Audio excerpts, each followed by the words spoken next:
wacky bits.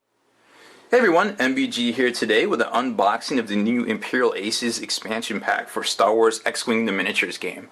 This particular kit was supposedly supposed to be out at Christmas time for a nice, stocking stuffer kind of thing, but it turns out that that didn't happen, and they just released this week, 15th of March, in rather limited quantities. Apparently the shipment from China got split up and only one container made it to the FFG warehouse, and this is all we got. So if you see it on the shelf at your local game store, you may want to pick it up, or if not, wait for the second wave to float on in.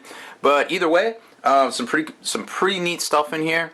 Very flavorful kind of TIE Interceptor expansion here, where you have the Crimson Guard interceptors, which basically escort the Emperor or other high-ranking dignitaries. Don't ask me why they did not escort the Emperor from the Star Destroyer onto the newly under construction Death Star in Return of the Jedi, but that's just one of those mysteries. And then of course you got the Saber Squadron led by Baron Sutar Phil. He another character in the Star Wars universe there. So of course the red stripe denoting 10 kills there. So we're gonna take a look at this kit and just kind of show you everything about it. I know there's been a ton of previews on the internet from FFG themselves, but it's just kind of seeing it in person, right out of the box. It's it's kind of a little different. So let's take a look at it.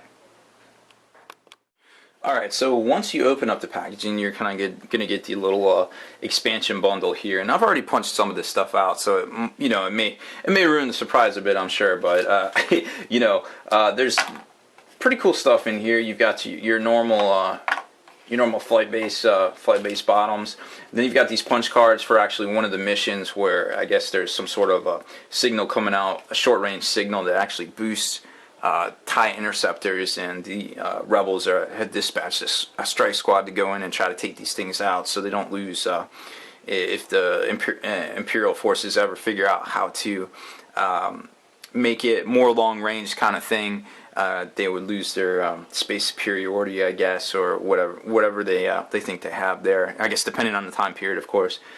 So that's what these upgrades are here, and then there's some explosion markers and things like that. And then you got your target locks and your evade and focus tokens, stress, force shields, and then you got your jersey numbers, as I like to call them, so you can keep track of your guys there. Normal TIE Interceptor movement tiles there, and then your bottoms. We'll kind of show you some of the special stuff here. So like I said, there's a special mission that actually comes in the kit here. Just to give you a quick preview, mission number 7 in the series, of course. If you're following along, and you have the Falcon and the Lambda shuttle and the Slave 1, and I think they were in the main rulebook too. So yeah, so this would be mission number 7, because there's 3 and 3. Yep. So that's pretty much it. So there you go. That's kind of a preview of kind of how it works. Nothing too new in here.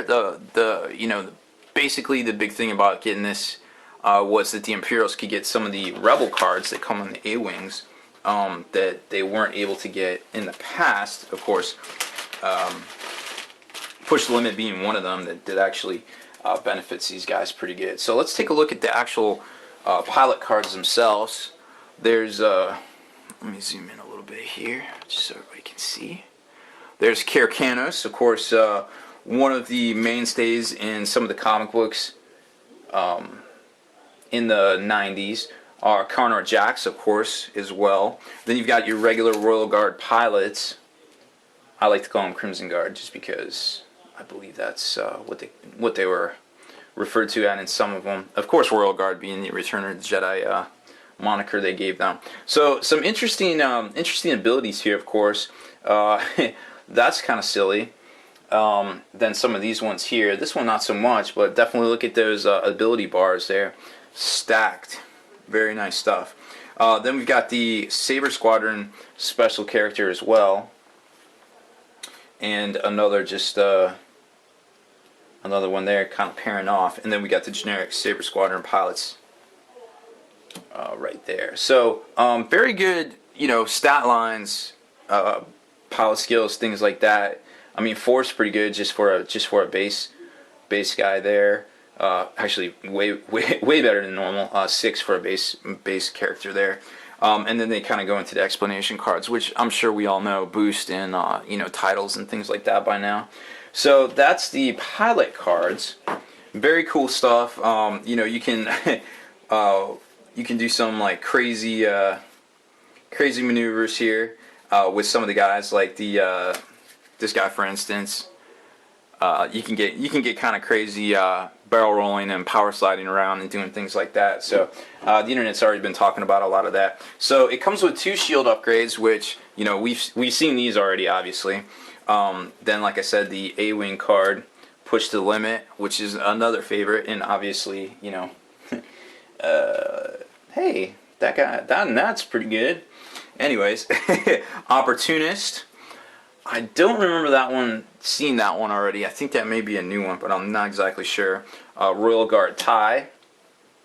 Obviously a new card there. Targeting computer. I mean, who doesn't want to take target lock on their TIE fighter, right? Shoot, that's pretty good. Hull upgrade.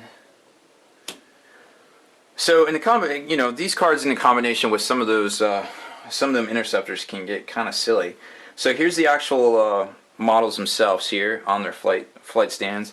I know it's kind of hard to see from the top down, but obviously very detailed miniatures. Way more detailed than the normal TIE interceptors there. And like I said, the red stripe denoting 10 kills or more from the TIE Fighter computer game there, which incidentally came out, I believe it was, 20 years ago, a couple weeks ago, I believe. It was 1994, March something. So it's kind of groundbreaking. A little crazy that it's been 20 years since that computer came out and really revolutionized space combat sims. So there's the Royal Guard one as well. So very detailed models. It's kind of hard to say how these things are going to shake up. Obviously, I believe the Worlds was won by a rebel build, some B-wings and some X-wings, but these guys are pretty good, and they will run circles around some rebels. That's for sure. So that's all I got for this one. It's not a huge kit, and there isn't a whole lot to go over, but nonetheless, I think it will definitely shake things up if you're an avid X-wing miniatures player. So that's it. Stay in the trenches. Make sure you subscribe to this YouTube channel. Check out the blog.spikybits.com, where we actually run a lot of Star Wars X-wing miniatures articles, because it's a fun game and I really enjoy it.